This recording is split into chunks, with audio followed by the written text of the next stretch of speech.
সুপ্রিয় দর্শক, আসসালামু আলাইকুম। আপনাদের সবাইকে স্বাগত জানাচ্ছি এখনকার আলোচনা। আপনাদের সঙ্গে আছি আমি সিরাজুল ইসলাম। দর্শক, আমেরিকা গত রাতে আবার ইরানের উপর হামলা চালিয়েছে এবং হামলা চালানোর কিছুক্ষণ পর ডোনাল্ড ট্রাম্প রণে ভঙ্গ দিয়েছেন। তিনি বলেছেন এই যুদ্ধ বন্ধের জন্য তাকে অনুরোধ করেছে এবং এই কারণে তিনি তাড়াতাড়ি যুদ্ধ বন্ধ করছেন। এপাশে ইরানের পক্ষ থেকে হামলার কিন্তু কড়া জবাব দেওয়া হয়েছে। মধ্যপ্রাচ্যের মোট 18টা লক্ষ্যবস্তুতে হামলা চালানো হচ্ছে। এর ভেতরে জর্দানের আল আজরাক বিমান ঘাঁটিতে আবার হামলা চালিয়েছে ইরান। সেখানে F-35, F-15 এবং F-16 জঙ্গি বিমানের যে হ্যাঙ্গার সেগুলোর উপরে ব্যাপক হামলা চালিয়েছে। ইরানের পক্ষ থেকে দাবি করা যে বহু সংখ্যক বিমান ধ্বংস হয়েছে। এদিকে ইরান একদম পরিপূর্ণভাবে হরমুজ প্রণালী বন্ধ করে দিয়েছে। ইরান বলেছে আগ্রাসীদের আগ্রাসনের জবাবে এই পদক্ষেপ নেওয়া হলো। যতক্ষণ পর্যন্ত না এই অঞ্চল নিরাপদ হবে ততক্ষণ হরমুজ প্রণালী আর খোলা হবে না। অন্যদিকে ইরানের অ্যারোস্পেস ডিভিশনের প্রধান ব্রিগেডিয়ার জেনারেল মাজিদ মুসাবি তিনি বলেছেন মধ্যপ্রাচ্য অঞ্চলকে আমেরিকার জন্য দোজখে পরিণত করা হবে। সুপ্রিয় দর্শক, ইরানের পক্ষ থেকে এই ঘোষণা কতটুকু বাস্তবায়ন করা সম্ভব সেই প্রশ্ন রেখে আমরা এই বিস্তারিত আলোচনায় চলে যাচ্ছি। আশা করি আপনারা পুরোটা সময় জুড়ে সঙ্গে থাকবেন। আর ভিডিও ভালো লাগলে লাইক, কমেন্ট, শেয়ার করবেন এবং চ্যানেলটি সাবস্ক্রাইব করে সাথেই থাকবেন। দর্শক, গতকালই ডোনাল্ড ট্রাম্প হুমকি দিয়েছিলেন যে ইরান চুক্তি করার জন্য অনেক বেশি সময় নিচ্ছে, এর জন্য তার মূল্য দিতে হবে এবং আজ রাতে আমরা কঠোর হামলা চালাবো ইরানের উপরে, এইরকম বক্তব্য দিয়েছিলেন। এবং আমি গত রাতের ভিডিওতে বলেছিলাম যে যথেষ্ট আশঙ্কা রয়েছে হামলা চালানোর, তবে তিনি আবার হুমকি ধমকির উপরেও থাকতে পারেন। কিন্তু বাস্তবতা হলো যে তিনি হামলাই চালিয়ে ফেললেন। সর্বশেষ তিনি হামলা করে ফেলেছেন ইরানের উপরে এবং ইরান টাইম রাত 1:03 অর্থাৎ বাংলাদেশ টাইম 3:33 দিকে এই হামলা শুরু করে মার্কিন বাহিনী। ইরান বুঝতেই পারছিল যে হামলা হতে পারে বা হামলা হবে এবং সেই জন্য তারা সম্পূর্ণভাবে প্রস্তুত ছিল। এবং ইরানের জনগণের পক্ষ থেকে বারবার IRGC-কে আহ্বান জানানো হচ্ছিল এবার আমেরিকা ইসরায়েল হামলা চালানোর আগে ইরান হামলা চালাক মার্কিন ঘাঁটিগুলোতে ইসরায়েলের উপরে। কিন্তু ইরান যথেষ্ট সংযমের পরিচয় দিয়েছে, তারা সেই কাজ করেনি, বরং আমেরিকায় আগে হামলা চালিয়েছে ইরানের উপরে। এবং যখন আমেরিকা হামলা চালালো তখন ইরান কি করলো? তখন ইরান তার সমস্ত এয়ার ডিফেন্স সিস্টেম অ্যাক্টিভ করলো। মোটামুটি প্রায় পুরো ইরান জুড়ে অ্যাক্টিভ করা হয়েছিল এয়ার ডিফেন্স সিস্টেম, অর্থাৎ বিমান প্রতিরক্ষা, আকাশ প্রতিরক্ষা বা ক্ষেপণাস্ত্র প্রতিরক্ষা ব্যবস্থা বলতে আমরা যা বুঝি। তো এয়ার ডিফেন্স সিস্টেম অ্যাক্টিভ করলো এবং আমরা দেখলাম যে ইরানের কোনো কোনো এলাকা থেকে বিমান উড্ডয়ন করা হলো, যুদ্ধ বিমান F-14 টমক্যাট বিমান উড়ানো হলো। এবং আপনারা হয়তো মনে মনে হাসবেন যে F-14 তাদের F-15, F-16, F-35 এই সমস্ত বিমানের এগেনস্টে F-14। ফ্যাক্ট হচ্ছে কি F-14 আসলে তখন খুব ভালো বিমান ছিল, এটা হলো একটা কথা। আর আরেকটা কথা হচ্ছে, আমি তো সবসময় বলি ইরান তো তার বিমান সবগুলো আপগ্রেড করে ফেলেছে প্রায়, যার কারণে যে বিমানগুলো F-35 বা F-15 বা F-16 এর মোকাবেলায় উড়ায় ইরান, সেগুলোকে হাসাহাসি করার কোনো ব্যাপার নেই, সেগুলো যথেষ্ট আপগ্রেডেড বিমান। এবং ইরান অনেক ক্ষেত্রে বিমান ব্যবহার করতে চায় না এই কারণে যে তার ডিফেন্স সিস্টেম এবং ক্ষেপণাস্ত্র, ড্রোন বা এগুলো দিয়েই মোটামুটি সব কাজ চালিয়ে নেওয়া যাবে। অহেতুক পাইলট বিমানের এগুলোর ঝুঁকি নেওয়ার দরকার নেই। তো তারপরে যখন দেখে যে ডগ ফাইটের প্রয়োজন এগুলো, তখন কিন্তু বিমান উড়ায়। এবং আমরা দেখেছি ইরানের আকাশে যখন ডগ ফাইট হয়েছে মার্কিন বাহিনী বা ইসরায়েলি বাহিনীর সাথে, তখন ইরানের কোনো বিমান যে তারা ভূপাতিত করতে পেরেছে এরকম কিন্তু কোনো খোঁজ খবর নেই। কেমন? তো সেক্ষেত্রে ইরান মাঝে মাঝে ডগ ফাইট করার জন্য তার MiG-29 বা F-14 টমক্যাট এগুলো ব্যবহার করে। নামে হয়তো F-14 টমক্যাট আছে, কিন্তু ভেতরের জিনিসপত্র তো অনেক কিছু পাল্টে গেছে। যাই হোক, আমরা দেখলাম যে ইরান ব্যবস্থা নিল এবং প্রতিরক্ষামূলক ব্যবস্থা, প্রথমে হামলা যেগুলো হচ্ছে সেগুলো ঠেকানো। এবং আমি দেখলাম বিভিন্ন সংবাদ মাধ্যমে, ইরানি সংবাদ মাধ্যমে তারা ম্যাক্সিমাম হামলা প্রতিরোধ করতে পেরেছে, ঠেকাতে পেরেছে। কোথাও কোথাও হয়তো আঘাত এনেছে। মজার ব্যাপার হচ্ছে আমেরিকার পক্ষ থেকে হামলা শুরুর সম্ভবত ঘন্টা খানেকের মধ্যেই খবর আসলো ডোনাল্ড ট্রাম্প তার ট্রুথ সোশ্যালে পোস্ট দিয়েছেন যে আমি খুব শিগগিরই হামলা বন্ধ করতে যাচ্ছি, হামলা বন্ধ করার নির্দেশ দিচ্ছি, কারণ ইরানের পক্ষ থেকে ইরানের কর্মকর্তারা আমার সাথে যোগাযোগ করেছে, আমি ডাইরেক্ট তাদের সাথে কথা বলেছি, যুদ্ধ বন্ধ করে দিচ্ছি। অদ্ভুত কথা, ইরানের পক্ষ থেকে সরাসরি বলা হয়েছে, একদম টোটালি এটা ফলস ক্লেম, মিথ্যা দাবি, একদম অসত্য তথ্য, অসত্য কথা। ডোনাল্ড ট্রাম্পের সাথে ইরানের পক্ষ থেকে কেউ কোনো কথা বলেইনি, প্রশ্ন ওঠে না, একেবারেই কোনো কথা নেই। জাস্ট ডোনাল্ড ট্রাম্প একা একা যুদ্ধ শুরু করলেন, একা একা থামিয়ে দিলেন। ওই যে সে একদিন নিতাই ঠাকুরের যে উদাহরণ দিয়েছিলাম, যে নিতাই ঠাকুর একা একা তাস খেলে, একা একা হারে, একা একা জিতে, একা একা ট্রাম্প কার্ড মারে। ডোনাল্ড ট্রাম্পের হয়েছে সেই একই কাহিনী, একা একা যুদ্ধ শুরু করে আবার একা একা যুদ্ধ বন্ধ করে, একা একা বলে যে আমার সাথে ফোনে কথা হয়েছে, আবার একা একাই হাসে, একা একাই কাঁদে, একা একাই ক্ষিপ্ত হয়। এক অদ্ভুত পাবলিক। এইরকম প্রেসিডেন্ট পৃথিবীতে আর কখনো কোথাও ছিল কিনা আমার ঠিক জানা নেই। যাই হোক, তো এই যে ইরানের বিরুদ্ধে হামলা শুরু করলো আমেরিকা, তার আগে কিন্তু বেশ কিছু ব্যাপার ছিল। হোয়াইট হাউসের সিচুয়েশন রুমে ডোনাল্ড ট্রাম্পকে মিটিংয়ে বসতে হয়েছিল। ডোনাল্ড ট্রাম্প মিটিংয়ে বসেছিলেন, সেখানে ভাইস প্রেসিডেন্ট জেডি ভ্যান্স উপস্থিত ছিলেন, পররাষ্ট্রমন্ত্রী মার্কো রুবিও ছিলেন, সিআইএ প্রধান ছিলেন, তারপরে মার্কিন সামরিক বাহিনীর যিনি চিফ অফ স্টাফের কমান্ডার, যিনি প্রধান, তিনি ছিলেন Dan Kane, general Dan Kane, Steve Witkoff ছিলেন, আরো গুরুত্বপূর্ণ কর্মকর্তা তারা উপস্থিত ছিলেন। তবে যুদ্ধমন্ত্রী উপস্থিত ছিলেন না, সেখানে যুদ্ধমন্ত্রী ছিলেন সেন্টকমের হেডকোয়ার্টারে। তো সেখান থেকে তিনি অনলাইনে যুক্ত ছিলেন এই মিটিংয়ে। হোয়াইট হাউসের সিচুয়েশন রুমে মিটিং করার পর মার্কিন বাহিনী ইরানের উপর হামলা শুরু করে। তবে গতকালকে যে হামলাটা চালালো, অর্থাৎ গত রাতে যে হামলা হয়েছে, সেই হামলা প্রধানত ইরানের দক্ষিণাঞ্চলে হয়েছে, কিশ দ্বীপ, সিরিক দ্বীপ, তারপরে জাস্ক অঞ্চল, তারপরে মিনাব, বন্দর আব্বাস, এই এলাকাতেই বেশি হয়েছে হামলা। তবে আলবোর্স প্রদেশের, অর্থাৎ আলবোর্স পর্বতমালা, আলবোর্স প্রদেশ যেটা, সেটা কিন্তু তেহরানের কাছেই। তারপরে কারাজেও হামলা হয়েছে, কারাজের সামরিক ঘাঁটি আছে, আমি গতকালকেও বলেছিলাম, সেখানে হামলা হয়েছে। এরকম বেশ কিছু জায়গায় হামলা হয়েছে। তবে ইরান বলেছে যে আমেরিকা যে হামলা চালিয়েছে তার ম্যাক্সিমামই 70-80% সেটা ব্যর্থ করে দিতে সক্ষম হয়েছে।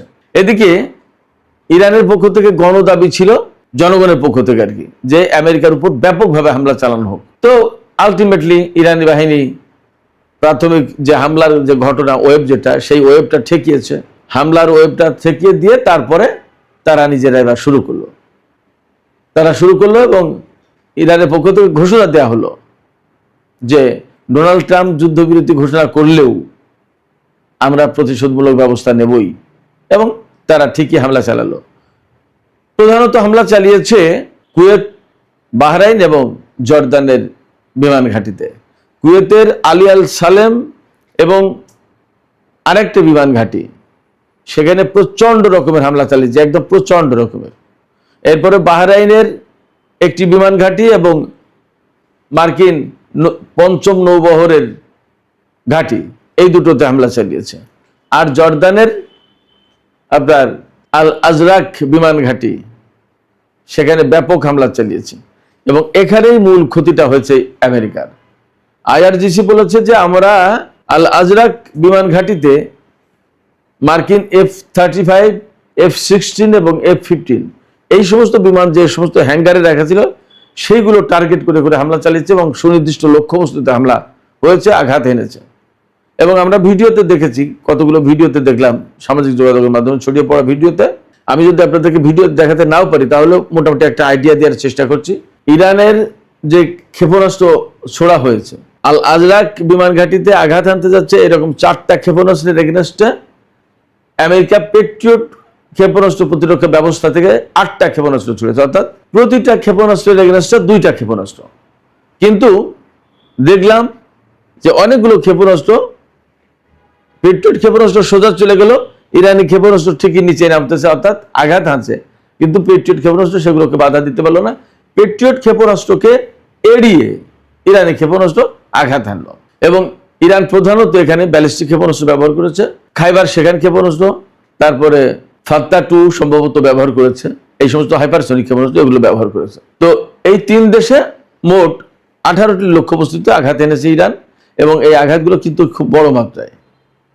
মজার ব্যাপার হচ্ছে ইরান কিন্তু এই যুদ্ধের ভেতরে গত রাতেই একদম কমপ্লিটলি কংক্রিট একটা ঘোষণা দিল যে হরমুজ প্রণালী একদম কমপ্লিটলি বন্ধ করে দেওয়া হলো। এই হরমুজ প্রণালী যতক্ষণ পর্যন্ত না এই অঞ্চল নিরাপদ হচ্ছে ততক্ষণ পর্যন্ত বন্ধ থাকবে, এবং এখানে কোনো ধরনের জাহাজ চলাচল করতে পারে, সব ধরনের জাহাজ চলাচল বন্ধ, এমনকি টোল দিয়েও কোনো জাহাজ চলাচল করতে পারে, সব বন্ধ, একদম স্ট্রংলি বন্ধ করে দিয়েছে।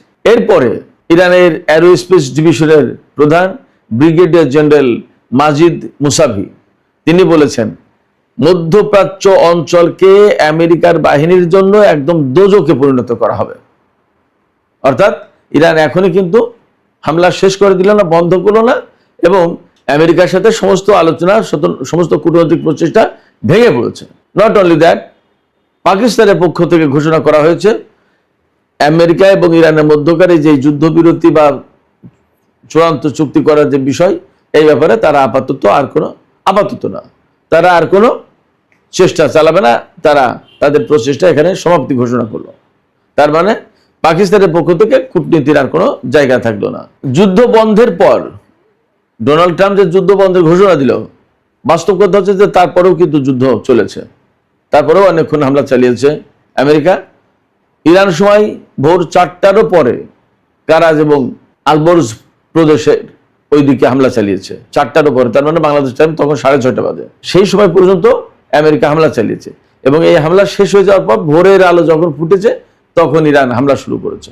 ডোনাল্ড ট্রাম্প আরো ঘোষণা দিয়েছেন যে ইরান যদি এই হামলার পরে আগামী রাতের ভিতরেই, অর্থাৎ আজকে যে রাত আসছে এই রাতের ভেতরে যদি ইরান চুক্তি না করে তাহলে ইরানের উপরে আরো কঠিন হামলা চালানো হবে। ইরানের পক্ষ থেকে পরিষ্কার ঘোষণা দেওয়া হয়েছে, আমেরিকার কোনো চাপ, কোনো হামলা, কোনো হুমকি, কোনো ধমকি, কিচ্ছুর সামনে কোনো আত্মসমর্পণ করা হবে না।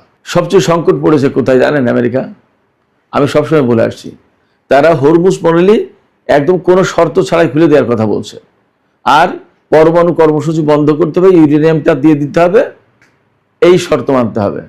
ইরান এই দুই শর্তের একটাও মানবে না, পরিষ্কার ঘোষণা দিয়েছে, যার কারণে আমেরিকা আবার ইরানের উপর হামলা চালাতে গেছে। প্রশ্ন হচ্ছে, আমেরিকা হামলা চালালে কি ইরান তার কথা শুনবে? এটা তো শুনবেই না। শুধু তাই না, হামলা চালালে যে ইরান ধ্বংস হয়ে যাচ্ছে এমন তো না, বরং হামলা চালালে মার্কিন বাহিনীকেও হামলার মুখে পড়তে হচ্ছে। ইরান তো বসে থাকছে না, আমি তো কাল রাতেই বলেছি, ইরান তো বসে বসে তামাক খাবে না। তাহলে আমেরিকা যখন ইরানের উপর হামলা চালাবে, পাল্টা হামলা চালাবে ইরানও। সেক্ষেত্রে কোনো মতেই আমেরিকা এই কূটনীতি যুদ্ধের মধ্য দিয়ে মানে বিজয় লাভ করতে পারবে না। কূটনৈতিক তৎপরতায় যে বিজয় অর্জনটা করতে যাচ্ছে সামরিক চাপ সৃষ্টি করে, সেটা আমেরিকার পক্ষে সম্ভব না। মার্কিন যুদ্ধমন্ত্রী পিট হেগসেথ গত রাতে বলেছেন যে ইরানকে বোমার মাধ্যমে চুক্তি করতে বাধ্য করা হবে, আর ইরান বলেছে আমরাও বোমার জবাবে বোমা মারবো, চুক্তিতে যাব না। বোমার বিনিময়ে চুক্তি হবে না, বোমার বিনিময়ে বোমা হবে। চমৎকার তথ্য হচ্ছে, দাবি করা হয়েছে অন্তত ইসরায়েলের পক্ষ থেকে যে তাদের বাহিনী পরিপূর্ণভাবে রেডি ছিল, কিন্তু তারা এই যুদ্ধে অংশ নেয়নি। আমেরিকা শুধু গতকালকে এই হামলায় অংশ নিয়েছে। দুটো কারণ হতে পারে, যদি এই ঘটনা সত্যি হয় তাহলে দুটো কারণ হতে পারে। একটা কারণ হচ্ছে যে ডোনাল্ড ট্রাম্পের উপরে ইসরায়েল আপাতত একটা প্রতিশোধ নিল, যে আমরা হামলা করেছিলাম, তোমরা থামিয়েছিলে, এবার তোমরা হামলা করো, আমি তোমাদের সাথে থাকবো না, নাম্বার 1। নাম্বার 2 হতে পারে যে আমেরিকা হয়তো বলেছে যে তুমি এই হামলায় এসো না, আমি মোটামুটি একটা লেভেলে হামলা করছি, হামলা করে ইরানের উপরে এই ভয় দেখাতে চাই যে চুক্তি না করলে হামলা আবার হবে, ইরানি জনগণের ভিতরে একটা ফাটল ধরাতে চাই, তুমি হামলা করলে কিন্তু ইরান আরো বেশি খেপে যাবে। কিন্তু প্রশ্ন হচ্ছে, ইরানের কাছে ইসরায়েলের বোমা আর আমেরিকার বোমার ভিতরে কোনো পার্থক্য আছে? বোমা তো বোমাই। ইসরায়েলের ক্ষেপণাস্ত্র আর আমেরিকার ক্ষেপণাস্ত্রের ভিতরে কোনো পার্থক্য আছে? ইসরায়েল এবং আমেরিকার পলিসির ব্যাপারে কোনো পার্থক্য আছে? আমেরিকা বরং ইরানের উপরে হাজার হাজার নিষেধাজ্ঞা দিয়ে ইরানের অর্থনীতি ধ্বংস করার চেষ্টা করেছে। ইসরায়েলের সেই ক্ষমতা নেই। ইসরায়েলের ক্ষমতা থাকলে তাও করতো। তো সেক্ষেত্রে ইসরায়েল এবং আমেরিকাকে তো ইরান আলাদা চোখে দেখে না। অতএব ইসরায়েলকে এখানে যুদ্ধে নামানো না নামানো, এর ভিতরে কোনো পার্থক্য তো ইরানের কাছে নেই, সবই সমান। ইসরায়েল নামলো কি নামলো না, ডাজেন্ট ম্যাটার। ইরান দেখবে যে আমার বিরুদ্ধে আমেরিকা যুদ্ধ করছে নাকি ইসরায়েল যুদ্ধ করছে, সেটা প্রশ্নটা। প্রশ্ন হচ্ছে কে যুদ্ধ করছে, তার বিরুদ্ধে সে হামলা চালাবে, তার বিরুদ্ধে প্রতিশোধ দেবে, ব্যাস শেষ। অতএব আমরা যা দেখতে পাচ্ছি, আমি সবসময় বলে আসছি যে আসলে আমেরিকার সাথে ইসরায়েলের সাথে ইরানের যে সংকট, এই সংকট তো ডিপ্লোমেসি দিয়ে সমাধান করার বিষয় না, এমন জিনিস না এটা। এর চূড়ান্ত সমাধান আমি মনে করি যুদ্ধের ভেতর দিয়েই হবে। এইভাবে টুকটাক টুকটাক হতে হতে আরো হয়তো বড় পরিসরে, কখনো বেশি পরিসর হবে। ইরান এইগুলো করতে করতে একসময় বলবে যে আচ্ছা ঠিক আছে, দাঁড়াও, যুদ্ধ যখন এতই করতে চাচ্ছ তাহলে তোমার মেইন ল্যান্ড যেটা, সেখানে আমি হামলা চালাবো। দেখা যাক কি দাঁড়ায়। তবে ইরান আমেরিকার এই সমস্ত চাপের কাছে আর সামরিক শক্তির কাছে মাথা যে নত করবে না, এটা পরিষ্কার। এবং ইরান আমেরিকা এবং ইসরায়েলকে মোকাবেলার জন্য বরং অনেক শক্তভাবে নিজের প্রস্তুতি সম্পন্ন করেছে, এবং এই প্রস্তুতি, এই সামরিক সক্ষমতা দিন দিন বাড়বে, কমবে না। সুপ্রিয় দর্শক, এখনকার আলোচনা এখানেই শেষ করতে চাইছি। আপনাদের কাছে যাবার আগে প্রশ্ন করি যে এই যে মার্কিন প্রেসিডেন্ট ডোনাল্ড ট্রাম্প আবার হুমকি দিলেন যে আজ রাতের ভিতরেই যদি চুক্তি না হয়, চুক্তি না করে ইরান, তাহলে আরো কঠিন হামলা চালানো হবে। আপনারা কি মনে করেন যে আমেরিকা আবার আসলে, অর্থাৎ এই যে রাত আসছে সেই রাতে আবার বড় রকমের হামলা চালাতে পারে ইরানের উপরে? আর যদি এইরকম হামলা চালায় আমেরিকা, তাহলে ইরানের জবাবটা কি আরো বৃহত্তর পরিসরে হতে পারে? কি মনে হয়? সুপ্রিয় দর্শক, আপনাদের মতামত জানিয়ে কমেন্টে লিখতে পারেন। আর ভিডিও ভালো লাগলে লাইক, কমেন্ট, শেয়ার করবেন এবং চ্যানেলটি সাবস্ক্রাইব করে সাথেই থাকবেন প্লিজ। দর্শক, এখনকার আলোচনা এ পর্যন্তই শেষ করছি। আপনারা সবাই অনেক অনেক ভালো থাকুন। আল্লাহ হাফেজ।